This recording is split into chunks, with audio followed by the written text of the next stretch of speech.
அஸ்ஸலாமு அலைக்கும் ஃப்ரெண்ட்ஸ். இன்றைக்கி ஷார்ட்ஸில் அரிசி மாவு வச்சு ஒரு பிரேக்ஃபாஸ்ட் ரெசிபி எப்படி செய்யலான்னு பார்க்கலாமா. அதுக்கு அரை மூடி நான் தேங்காய் எடுத்துருக்கேங்க.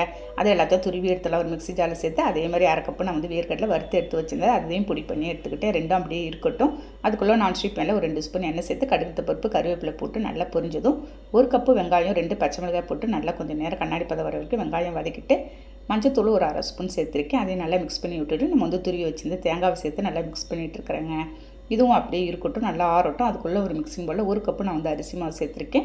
நம்ம பொடி பண்ணி வச்சுருந்து வேர்க்கடலை பொடி வதக்கி வச்சுருந்தேன். இந்த வெங்காயம் தேங்காய் எல்லாத்தையும் அதோடு சேர்த்து உப்பு சேர்த்து நல்லா மிக்ஸ் பண்ணி விட்டுடலாம். கொஞ்சம் கொஞ்சமாக தண்ணி தெளித்து மாவு ஒரு சரியான கெட்டியான பதத்துக்கு மிக்ஸ் பண்ணி விட்டுருங்க. இந்த மாதிரி உருண்டை பிடிச்சிக்கோங்க சின்ன சின்னதாக. எனக்கு ஒரு கப்பு மாவுக்கு ஒரு 7 உருண்டை வந்துச்சுங்க. திரும்ப ஒரு தோசைக்கல்லை வச்சு நான் கொஞ்சமாக எண்ணெய் அப்ளை பண்ணிவிட்டு ஒரு உருண்டையை வச்சு லைட்டாக தட்டி விட்டு எண்ணெயோ நெய்யோ நீங்கள் ஊற்றிக்க வேண்டியதாங்க. சூப்பரான ஒரு பிரேக்ஃபாஸ்ட் ரெசிபி ரெடி பண்ணிக்கிறேன். கண்டிப்பாக ட்ரை பண்ணி பார்த்துட்டு கமெண்ட் பண்ணுங்கள். நாளைக்கு பார்க்கலாம். Okay, thank you, by.